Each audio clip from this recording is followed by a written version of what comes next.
Hi, my name is Deanna, and I'm here to give my speech. So, you know those tests that you take on BuzzFeed, and they tell you what character you relate to in your favorite show or movie, like Twilight, for example? You can get Edward or Bella. So, what I'm going to talk about is similar. I'm going to talk about the 5-factor model of personality. This topic is important to those who want to find ways to better themselves because it can show how you can better yourself. I feel like I'm able to talk about this because I have been in psychology courses for the past 2 years almost, and I've had to write about it in 5 different papers.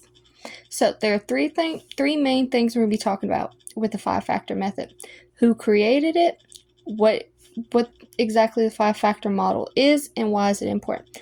So let's talk about who created it. The first thing we'll discuss is how it came about. Now, according to Cherry 2025, I think it's Fairy Mind Help. I have it in my resources. But according to them, that there have been many people who have helped this theory come about. There were, I think, 6 or 7 men with different ideas. One said we have 4,000 traits, another said 16, and then one said 3. But the one we're going to be talking about was created by McCrae and Costa, who said there are 5 traits that we all have. So, now that I've finished that, let's talk about what the model is. Now, the 5-factor model consists of 5 different traits, that we have that is graded basically on a scale, and depending on how high or low depends on how much of the trait you have. So, the 5 traits are openness to experience, neuroticism, agreeableness, extroversion, I'm so sorry for that, and conscientiousness. So each trait has a different meaning behind it. Conscientiousness is organization or disorganization. Neuroticism is anxiety or calmness, basically. It's kind of like that. It's the easiest way to understand that one. Agreeableness is trusting or uncooperative.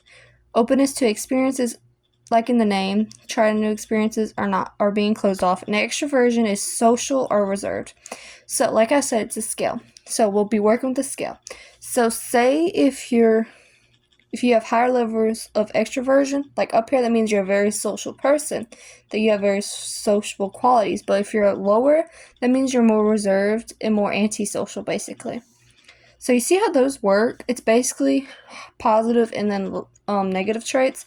But with neuroticism, it's switched because neuroticism is basically, it's not a bad trait, but it's like depression, anxiety, stuff like that. So if you score higher, that's kind of bad, but if you score lower, it's kind of good. Okay, so that's a lot of time and effort to seeing how this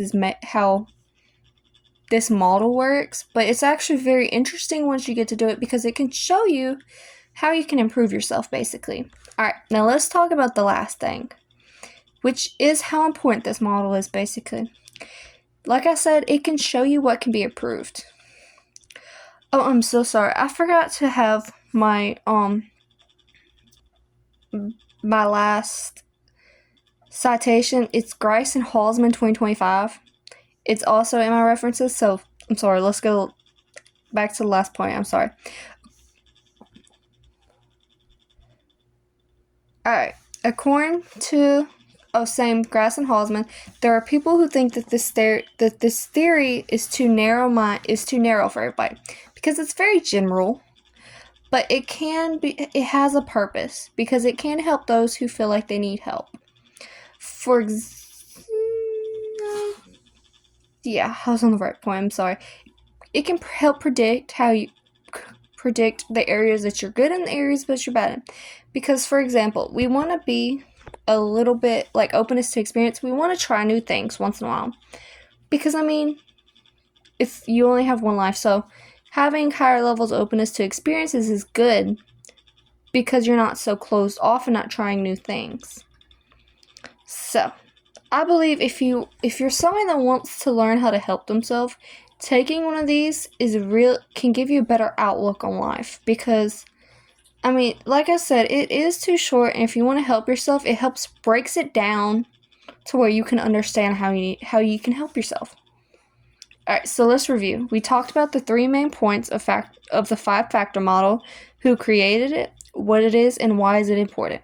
Helping oneself is something that is much needed and can be hard, but with a 5-factor model, one can see where there might be some room for improvement. Now here is my references, which I have included in my Outlook. I'm sorry for the late submission, but thank you so much and have a nice day.